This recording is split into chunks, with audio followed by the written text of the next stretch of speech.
বিসমিল্লাহির রহমানির রহিম। আসসালামু আলাইকুম। ওয়ালাইকুম আসসালাম। ইতিমধ্যে আপনারা হয়তো জেনেছেন যে আমি সাইফুল হক, আমি বিপ্লবী ওয়ার্কার্স পার্টির সাধারণ সম্পাদক এবং ঢাকার এই 12 আসনে আমি বিএনপি জোটের আমাদের যুগপথের যে আন্দোলন সম্মিলিত জোটের আমি সর্বসম্মত প্রার্থী। আমি এখানে প্রধান মার্কা নিয়ে এই ঢাকা 12 আসনে আমি নির্বাচনে অংশগ্রহণ করছি। প্রথমত আমি শুকরিয়া আদায় করি যে আমি কয়েক মাস পরে আমি জোবান নামাজ আদায় করেছি বিভিন্ন মসজিদে। আমার বাসা এখান থেকে বেরোলেই ডান হাতে বিএমের সামনের যে বাসাটা ম্যাপেল ভিলেজ, এখানে বাসা। আমি আল্লাহ পাকের কাছে শুকরিয়া আদায় করি যে আজকের এই জুমার দিনে আপনাদের হাজারো মুসলিম ভাইদের সাথে আমার জুমার নামাজ আদায় করার তৌফিক আল্লাহ পাক আমাকে দিয়েছেন। আমি শুরুতেই বেগম খালেদা জিয়ার প্রতি গভীর শ্রদ্ধা জানাই।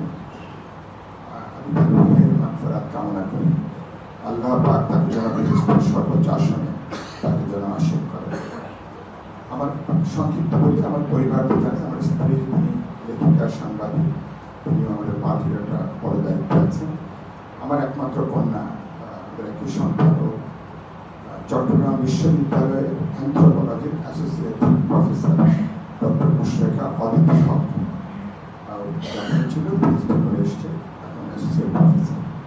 আমার ছোট ভাই যশোরের ডিসি ছিলেন, ঢাকার ডিসি ছিলেন, আর হোম সেক্রেটারি ছিলেন, পরবর্তী বেসামরিক বিমান পর্যটনের সিনিয়র সচিব থেকে 2021 সালে তিনি অবসরে গেছেন।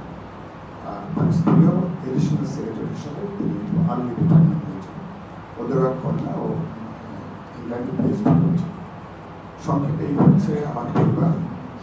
আমি বৃহত্তর নোয়াখালী অঞ্চলে আমার জন্ম, বড় হয়েছে আমি খুলনা বাগেরহাট অঞ্চলে।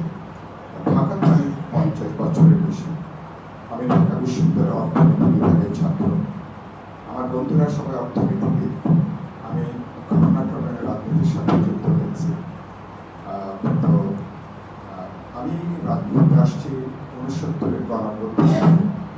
বাংলাদেশের জীবিত যদি 10 জন মানুষ থাকে যারা 69 মুক্তিযুদ্ধ, 90-এর গণঅভ্যুত্থান, এবারকার যে গণঅভ্যুত্থান অংশ নিয়েছেন, কখনো কর্মী সংগঠন নেতৃত্বে, আমি আল্লাহ পাকে সৌভাগ্য দিয়েছেন এবারও যেখানে গুরুত্বপূর্ণ ভূমিকা পালন করার এবারকার গণঅভ্যুত্থানে।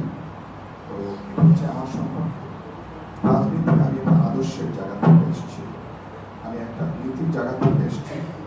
অনেক রাজনীতিদের মতন রাজনীতি আমার কোনো ব্যবসায়িক কোনো উদ্দেশ্য নেই, দ্রুত অর্থকরী গড়ে তোলার কোনো চিন্তা, কোনো লক্ষ্য আমার জীবনের মধ্যে নেই। বহু আগে সুযোগ ছিল, আর 25-30 বছর আগে থেকে আমি বরাবরই মানুষের পক্ষে দাঁড়িয়েছি। যারা আমাকে দেখেন প্রতিদিন, যারা আমাকে প্রায় টেলিভিশনে দেখেন, আপনাদের যারা আপনার সচেতন নাগরিক, আমি সবাই শিক্ষিত মানুষ। গত 17 বছর আমাকে আপনারা দেখেছেন জনগণ